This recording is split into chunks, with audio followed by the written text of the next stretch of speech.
Hello students, good morning. कैसे हो आप सभी? मैं राजेश सर।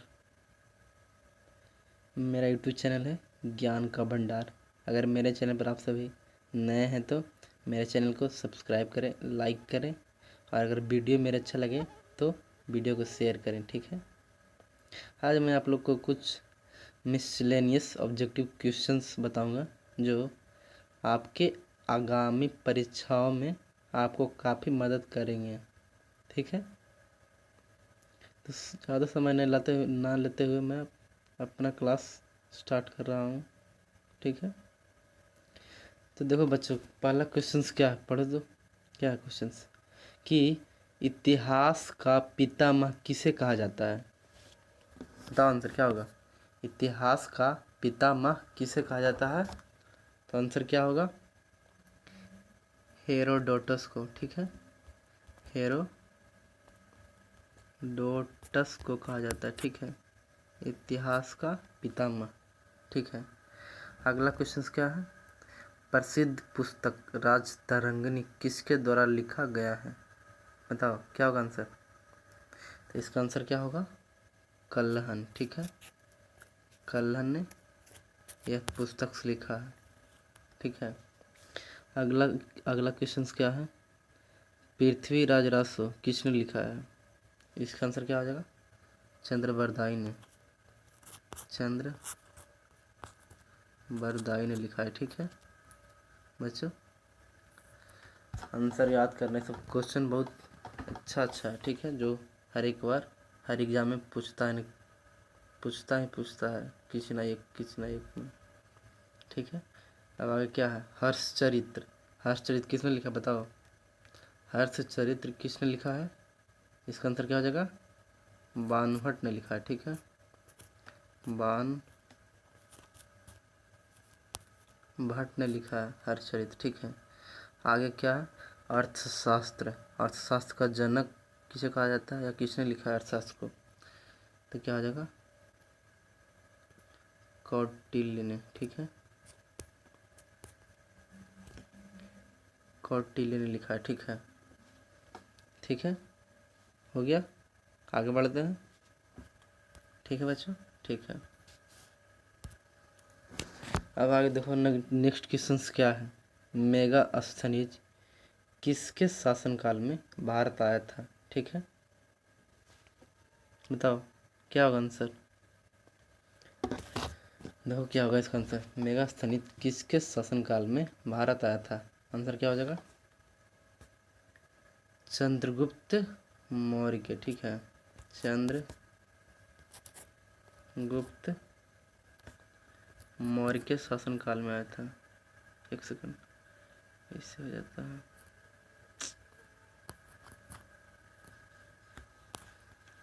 ऐसे कैसे हो जाता है तुम लोग? चंद्रगुप्त मौर्य के शासनकाल में। ठीक है। नेक्स्ट क्वेश्चन क्या है? फाहियान फाहियान किसके शासनकाल में या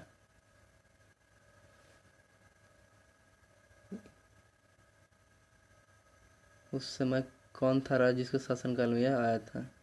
इसका आंसर क्या हो जाएगा? फाहियान किसके शासनकाल में था? बताओ क्या होगा इसका आंसर। इसका आंसर होगा क्या?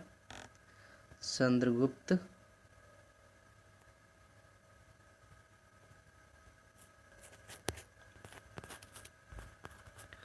चंद्रगुप्त द्वितीय के शासनकाल में था। ठीक है, कौन?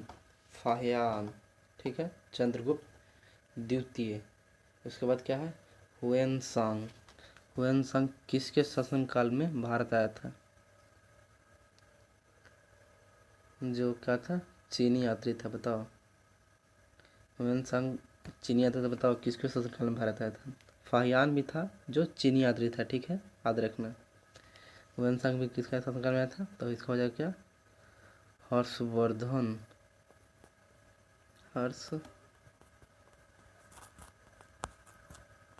हर्षवर्धन के शासनकाल में आया था। कौन? हुएनसांग। नेक्स्ट क्या है? अल बरूनी किसका समकालीन था? तो इसका क्या हो जाएगा? महमूद गजनवी का, गजनवी, ठीक है, महमूद गजनवी का समकालीन था, ठीक है। इसने एक पुस्तक लिखा था जिसका नाम था क्या, तहकीक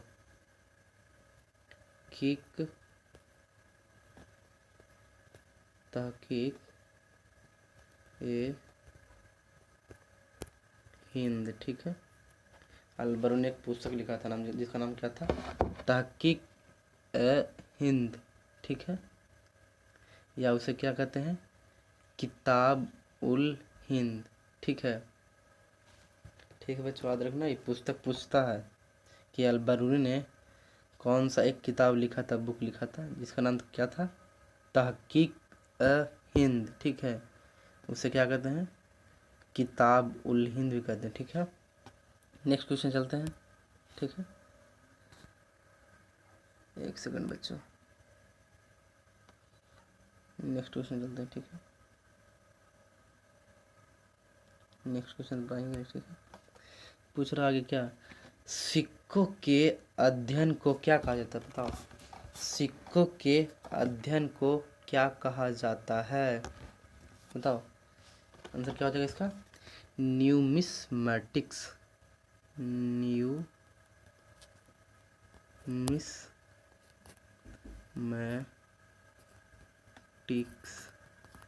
ठीक है। न्यूमिस्मैटिक्स कहा जाता है, सिक्कों के अध्ययन को न्यूमिस्मैटिक्स कहा जाता है, ठीक है। हाँ क्या है, भारत का नेपोलियन किसे कहा जाता है, बताओ। भारत का नेपोलियन किसे कहा जाता है, इसका आंसर क्या होगा, इसका आंसर होगा क्या, समुद्रगुप्त,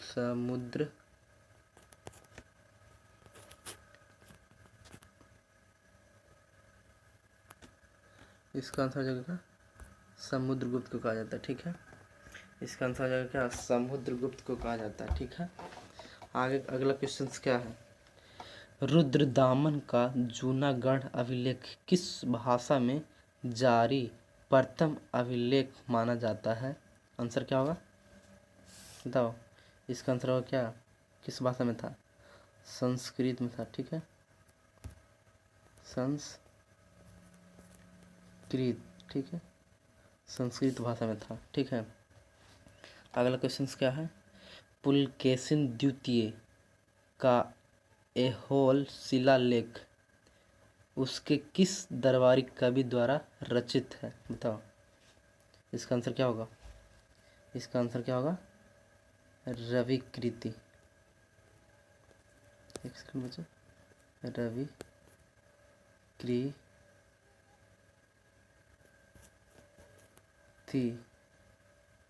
रवि कृति हो जाएगा, ठीक है, रवि कृति, ठीक है। पुलकेशिन द्वितीय का ऐहोल शिलालेख उसके किस दरबार कवि द्वारा लिखा गया है, रवि कृति द्वारा। अगला क्वेश्चन क्या है, सिंधु घाटी सभ्यता को और किस नाम से जाना जाता है, बताओ। सिंधु घाटी सभ्यता को और किस नाम से जाना जाता है, इसका आंसर क्या हो जाएगा, हड़प्पा संस्कृति या सभ्यता, ठीक है, हड़प्पा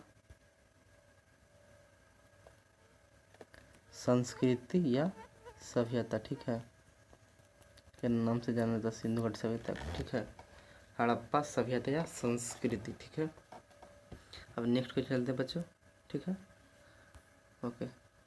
नेक्स्ट क्वेश्चन क्या है, देखो, हड़प्पा की खोज किसने और कब किया था, बताओ। हड़प्पा की खोज किसने और कब किया था, बताओ। इसका आंसर क्या हो जाएगा, इसका आंसर होगा हड़प्पा की खोज 1921 ईस्वी में, 21 ईस्वी में किसने किया था, दयाराम साहनी ने, ठीक है, दयाराम साहनी ने किया था, ठीक है, 1921 ईस्वी में हड़प्पा की खोज, ठीक है। अब आगे क्या है, मोहनजोदाड़ो, मोहनजोदड़ो के बारे में बताते हैं। यह सिंधु घाटी सभ्यता का सबसे बड़ा स्थल था। ठीक है, यह सिंधु घाटी सभ्यता का सबसे बड़ा स्थल था। कौन? मोहनजोदड़ो। ठीक है, अब पूछता है कि इसकी खोज किसने और कब किया। ठीक है, पहले बताते हैं कि मोहनजोदड़ो का अर्थ था क्या? मृतकों का टीला। ठीक है, मोहनजोदड़ो को कोई पूछेगा कि इसका अर्थ क्या होता है मोहनजोदड़ो में, इसका अर्थ होता है मृतकों का टीला। ठीक है, अब पूछता है कि इसका खोज कब और किसने किया। इसका आंसर है क्या? 1922 ईस्वी में। ठीक है, 1922 ईस्वी में। ठीक है, किसने किया था? आर.डी. बनर्जी ने। ठीक है, BANARJEE, आर.डी. बनर्जी ने किया था। ठीक है, ठीक है, आइए पूछता है कि मोहनजोदड़ो किस नदी के किनारे है, तो बताना क्या? सिंधु नदी। ठीक है, मोहनजोदड़ो किस नदी के किनारे स्थित है? सिंधु नदी। ठीक है, सिंधु नदी किनारे मोहनजोदड़ो स्थित है। पूछता है कि हड़प्पा किस नदी किनारे स्थित है, तो उसमें बताना क्या? रावी नदी। ठीक है,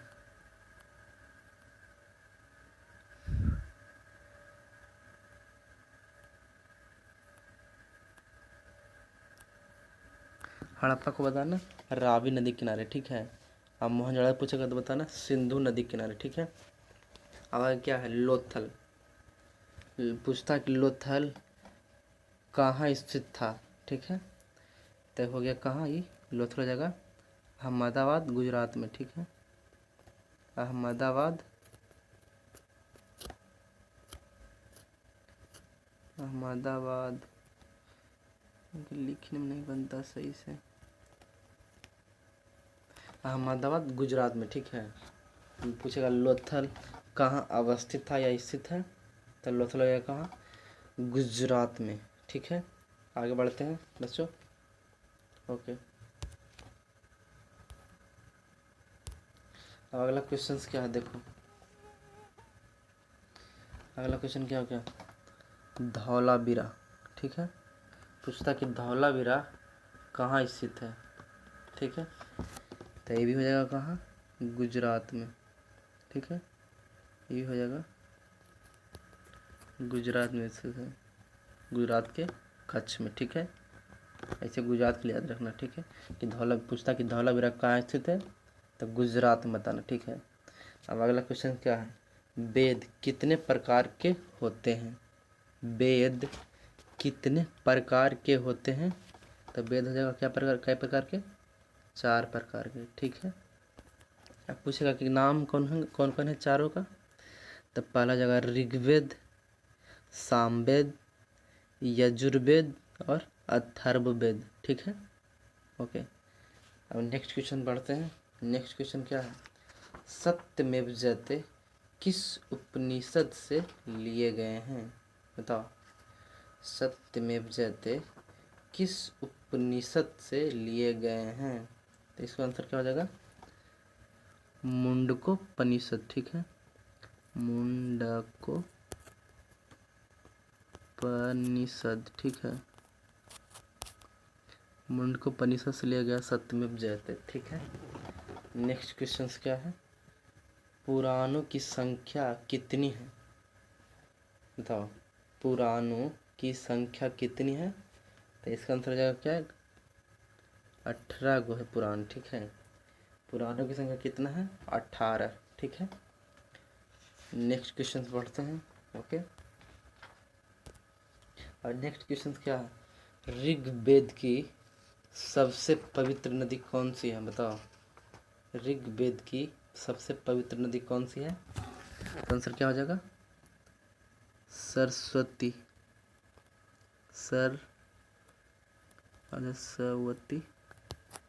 सरस्वती नदी हो जाएगा। ठीक है, सरस्वती नदी हो जाएगा ऋग्वेद की सबसे पवित्र नदी। ठीक है, आगे देखो क्या है?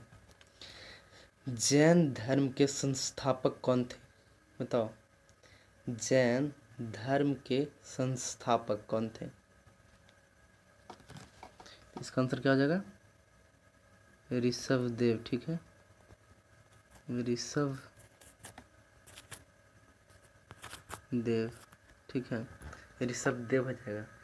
ठीक है, इसे आदिनाथ के नाम से भी जाना जाता था। किनको? ऋषभ देव को। ठीक है, जैन धर्म में 24 तीर्थकर थे। ठीक है, जिसमें ये पहला थे जो जैन धर्म के संस्थापक हुए।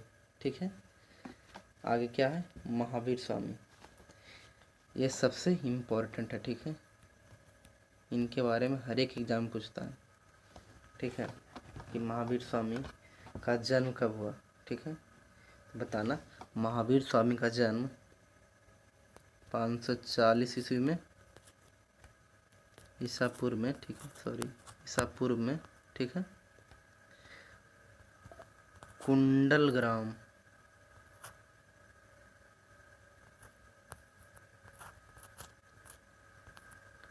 कुंडग्राम जो वैशाली के पास स्थित है। ठीक है, वहाँ था। महावीर स्वामी का जन्म 540 ईसा पूर्व कुंडग्राम में हुआ था, जो वैशाली के पास में है। ठीक है, अब पूछता है कि इनका बचपन का नाम क्या था? बचपन का नाम क्या था? वर्धमान था। ठीक है, इनका बचपन का नाम वर्धमान था। ठीक है,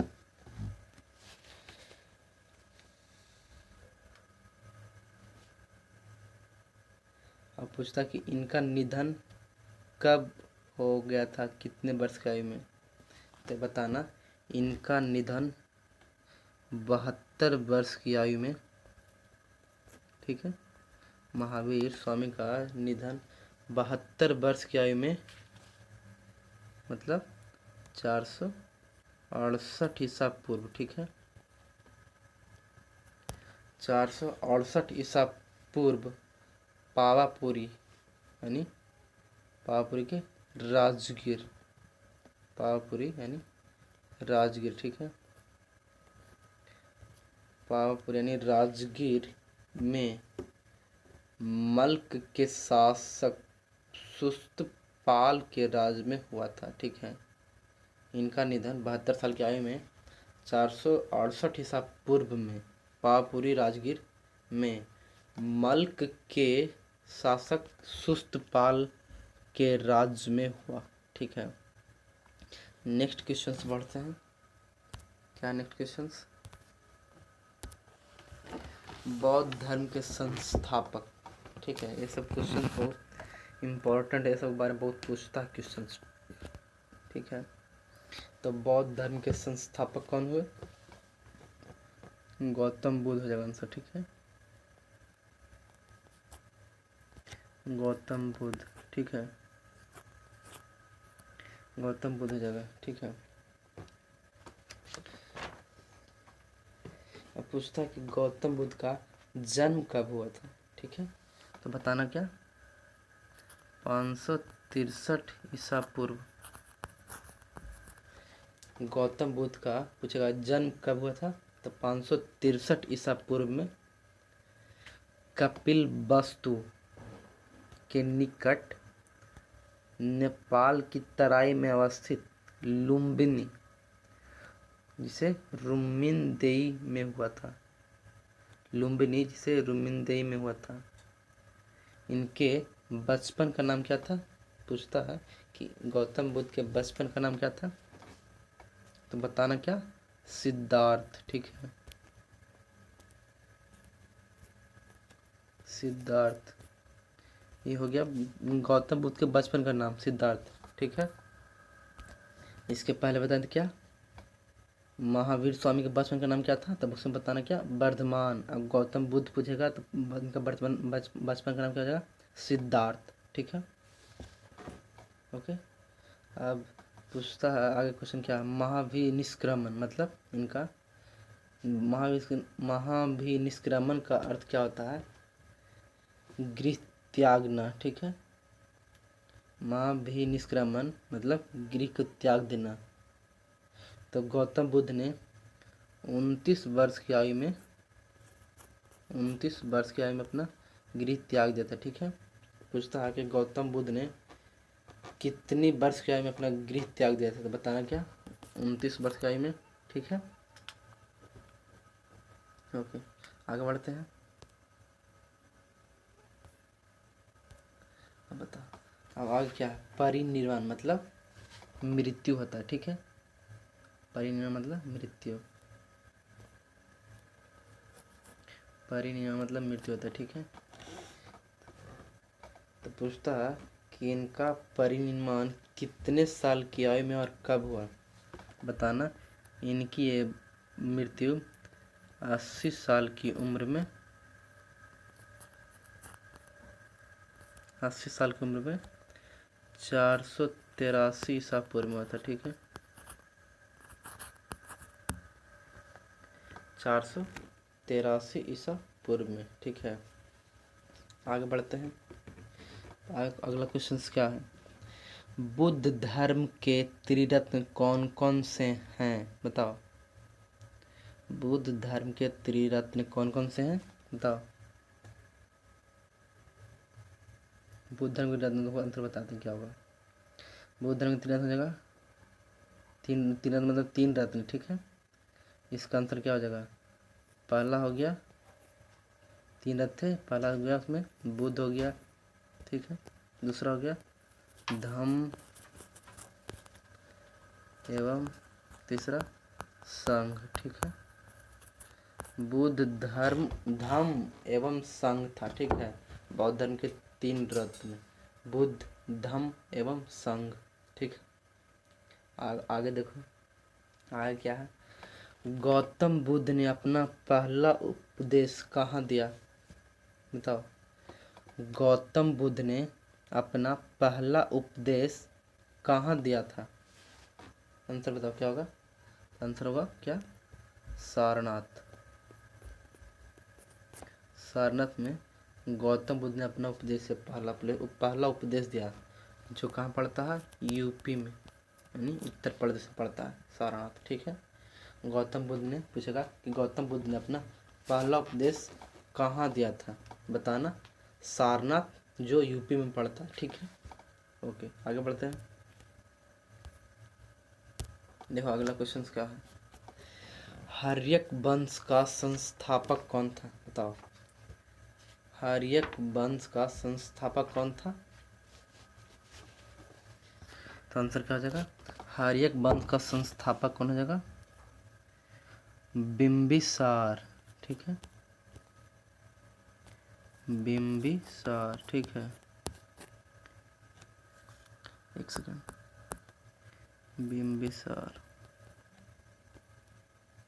हर्यक वंश का संस्थापक था बिंबिसार।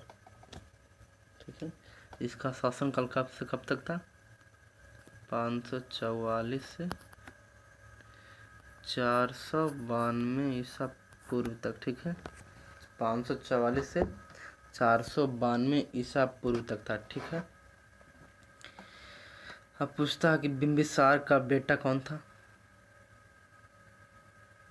तब बिंबिसार का बेटा कौन था, अजातशत्रु। ठीक है, बिंबिसार का बेटा अजातशत्रु था, जो अपने पिता यानी बिंबिसार की हत्या करके शासक बना था। कौन, अजातशत्रु। हर्यक वंश का संस्थापक हो गया बिंबिसार। अब बिंबिसार का बेटा कौन था, अजातशत्रु, जो अपने पिता की हत्या करके शासक बना था, अजातशत्रु। ठीक है, आगे देखो क्या है, किसने पाटलिपुत्र को मगध की राजधानी बनाया, बताओ। पाटलिपुत्र को किसने मगध की राजधानी बनाया, आंसर क्या हो जाएगा, उदयन ने, उदयन ने। ठीक है, उदयन ने बनाया था। ठीक है, उदयन ने मगध, पाटलिपुत्रा को मगध की राजधानी बनाया। ठीक है, अब पूछता है कि उदयन के पिता का नाम क्या था, तो बताना क्या, अजातशत्रु, अजातशत्रु था। ठीक है, जो बिंबिसार का बेटा था और इसका बेटा हो गया उदयन अजातशत्रु का। ठीक है, ओके। अब आगे क्या है, नंद वंश का संस्थापक बताओ, नंद वंश का संस्थापक कौन हो जाएगा? तो इसका आंसर क्या हो जाएगा, महापद्म नंद, महापद्म नंद। ठीक है, महापद्म नंद इस वंश का संस्थापक था। इसका शासन कब से कब तक था, 344 से 334 ईसा पूर्व तक। ठीक है, 344 से 334 ईसा पूर्व तक था इसका शासन। ठीक है, इसमें एक पूछता है कि इस वंश का सबसे अंतिम शासक कौन था, तो बताना क्या, घनानंद। इसके बारे में बहुत पूछता है। ठीक है बच्चों, पूछता है कि नंद वंश का अंतिम शासक कौन था, तो बताना क्या, घनानंद। ठीक है, ओके आगे बढ़ते हैं। ओके देखो आगे क्या क्वेश्चन आया, मौर्य वंश का संस्थापक कौन था, बताओ, मौर्य वंश का संस्थापक कौन था, बताओ, मौर्य वंश का संस्थापक कौन था, बताओ जल्दी।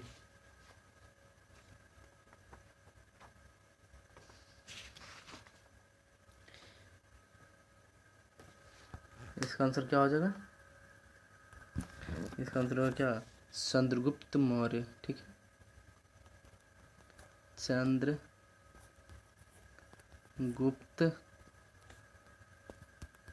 मौर्य हो जाएगा। ठीक है, चंद्रगुप्त मौर्य हो गया जो मौर्य वंश का संस्थापक था। ठीक है, ओके। अब पूछता है बिंदुसार किस नाम से प्रसिद्ध था। ठीक है, अगला क्वेश्चन है, बिंदुसार किस नाम से प्रसिद्ध था, बताओ, बिंदुसार किस नाम से प्रसिद्ध था, बताओ जल्दी, क्या होगा आंसर इसका। इसका आंसर है क्या, अमित्रघात। ठीक है, अमित्रघात के नाम से प्रसिद्ध था। इसे अमित्रघात क्यों कहा जाता था, क्योंकि इसने अपने पिता इसको यानी चंद्रगुप्त मौर्य को, ठीक है, चंद्रगुप्त मौर्य को मरने के बाद यह उसके गद्दी पर